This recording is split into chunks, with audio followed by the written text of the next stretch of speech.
నమస్కారం. బీఆర్కే భక్తి ఛానల్కి స్వాగతం. నేను మానస. ఈరోజు మనతో పాటు ఉన్నారు ప్రముఖ ఆధ్యాత్మికవేత్త, జ్యోతిష పండితులు బ్రహ్మశ్రీ దేవులపల్లి బాలచందర్ శర్మ గురువుగారు ఉన్నారు. గురువుగారిని అడిగి విశ్వవసు నామ సంవత్సరంలో 12 రాశుల వారికి ఎలా ఉండబోతుంది, వాళ్ళు ఎలాంటి పరిహారాలు చేసుకోవాలో గురువుగారిని అడిగి తెలుసుకుందాం. నమస్కారం గురువుగారు. నమస్కారం. గురువుగారు, విశ్వవసు నామ సంవత్సరంలో కన్యా రాశి వారికి ఎలా ఉండబోతుంది, వాళ్ళు చేసుకోవాల్సిన పరిహారం గురించి కూడా తెలియజేయండి.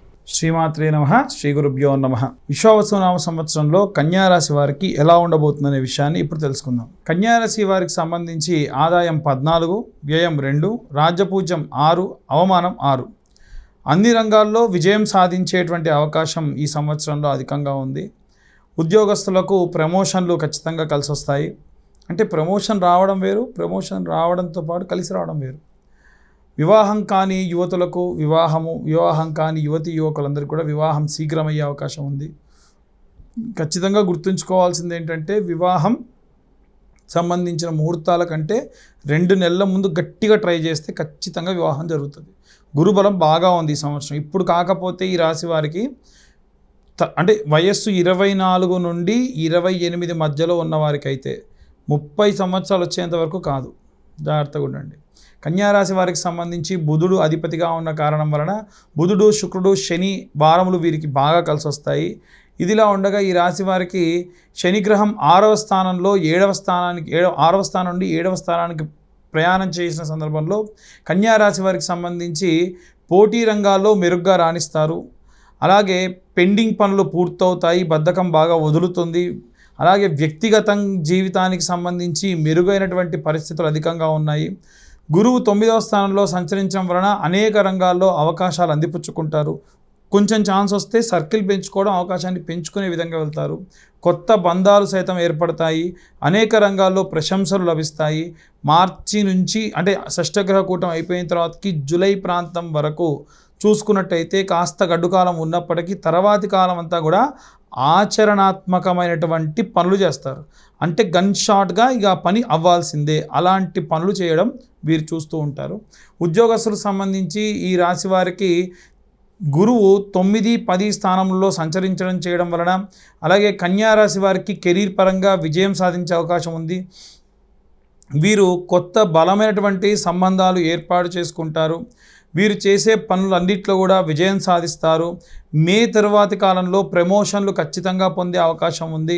ఈ కాలంలో వీరు కొత్త పెట్టుబడులు పెట్టడం లాంటివి కూడా చేసేటువంటి అవకాశం ఉంది. ఎవరైనా తెలిసిన వారు నూతనంగా వ్యాపారం ప్రారంభించినా వాటిని చేసేటువంటి అవకాశం ఉంది. గురుచరిత్ర పారాయణం చేయడం వీరికి విశేషమైనటువంటి సత్ఫలితాలు పొందవచ్చు. ఈ యొక్క నూతన సంవత్సరంలో విద్యారంగంలో ఉన్నటువంటి వారికి ఖచ్చితంగా శుభ ఫలితాలు పొందే అవకాశం ఉంది. వీరు ఎలాంటి ఆటంకాలు ఎదురైనా సరే వాటిని అధిగమించే అవకాశం ఉంది.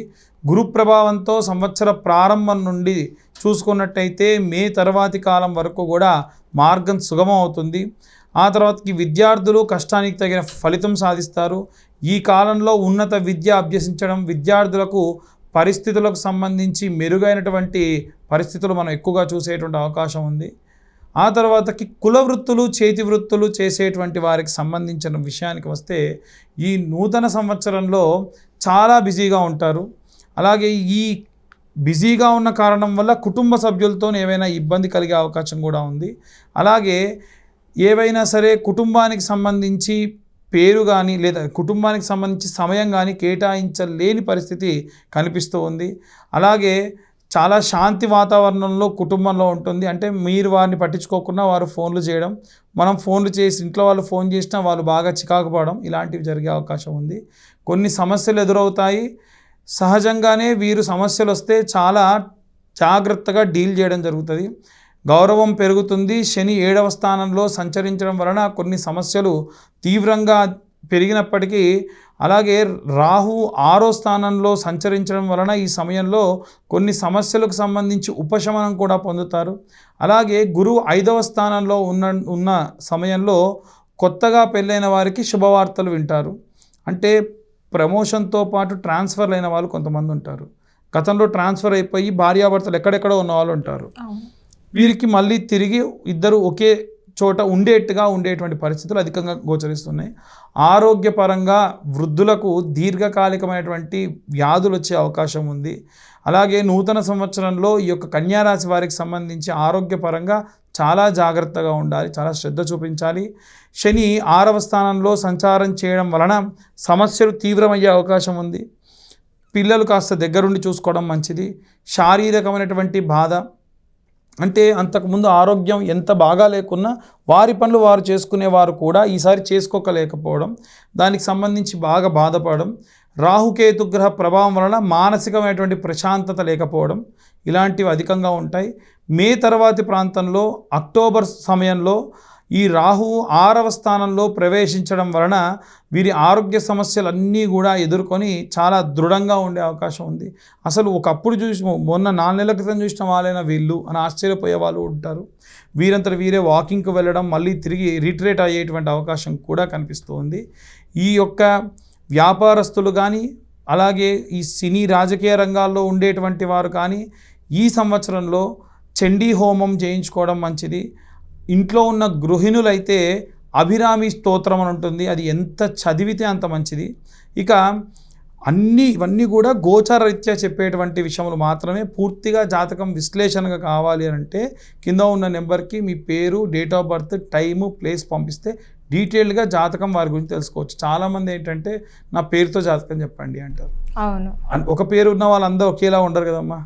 కాబట్టి ఇప్పుడు చెప్పేటువంటి ఈ రాశి ఫలాలన్నీ కూడా గోచారానికి సంబంధించిన విషయములు. అంటే నా డేట్ ఆఫ్ బర్త్ లేదు, టైం లేదు అన్న వాళ్ళు ఇవి చూసుకుంటే సరిపోతుంది.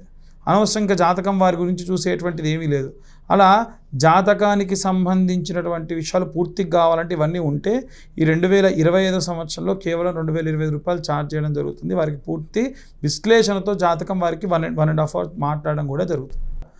మనకు అందరి యొక్క వాడుక భాషలు చెప్పాలంటే మనందరికీ ఎలా అయితే పంచాంగం వర్తిస్తుందో దేశ కాలమానానికి కూడా మనకి పంచాంగము అనేది ఉంటుంది. పంచాంగము అంటే తిథి, వార, నక్షత్ర, యోగ, కరణం.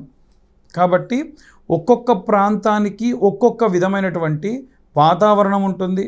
దానికి తగినట్టుగా అక్కడ ఏం జరగబోతున్నాయి అనేటువంటిది పంచాంగం చెబుతుంది. ఉదాహరణకు మనకు ఎప్పుడో అమావాస్య రాబోతుంది, ఎప్పుడో పౌర్ణమి రాబోతుంది, ఎప్పుడు గ్రహణం రాబోతుంది అనేటువంటి విషయం కూడా మనకి ఈ యొక్క పంచాంగంలో నిక్షిప్తం చేయబడి ఉంటుంది. అలా ఈ యొక్క విశ్వావసునామ సంవత్సరంలో సాధారణంగా వర్షానికి సంబంధించిన విషయానికి వస్తుంది. ఎందుకంటే అందరూ కూడా వర్షపాతం సుగమంగా ఉంటే, వర్షం బాగా ఉంటేనే మనం పాడి పంట వ్యవస్థ అద్భుతంగా ఉంటుంది, రేట్లన్నీ కూడా కాస్త అనుకూలంగా ఉంటాయి. ఈ సంవత్సరం వర్షానికి సంబంధించి కొన్ని సందర్భాల్లో మనకి అధిక వృష్టి అని అంటారు కదా, అనుకోని వర్షాలు, అనుకోని కాలంలో వర్షం పడడం లాంటివి జరుగుతాయి. మిగిలిన కాలం అంతా కూడా వర్షం సమయానికి సానుకూలంగా ఉంటుంది. ఈసారి ఎండలు కాస్త అధికంగా ఉండే అవకాశం ఉంది. అలాగే పంటలకు సంబంధించిన విషయంలో చాలామంది అత్యాశకు వెళ్తే మన పంట ఎప్పుడు కోతలు కోయాలో అప్పుడు కోసేసి దిగుమతి చేసుకోవడం వల్ల నష్టం రాదు. ఇంకా పక్కన వాడి ఖాతా బాగా ఉంది, నాది ఇంకా పెరిగితే బాగుంటుంది అని కనుక ఆశపడితే ఆ పరంగా ఆ సమయంలో అనుకోకుండా వర్షం పడడం వల్ల ఇబ్బంది పడేటువంటి అవకాశం ఉంది. ఓకే గురుగారు, కన్యారాశి వారి గురించి, కన్యారాశి వారు చేయాల్సిన పరిహారం గురించి చాలా చక్కగా వివరించారు. ధన్యవాదాలు. ధన్యవాదాలు.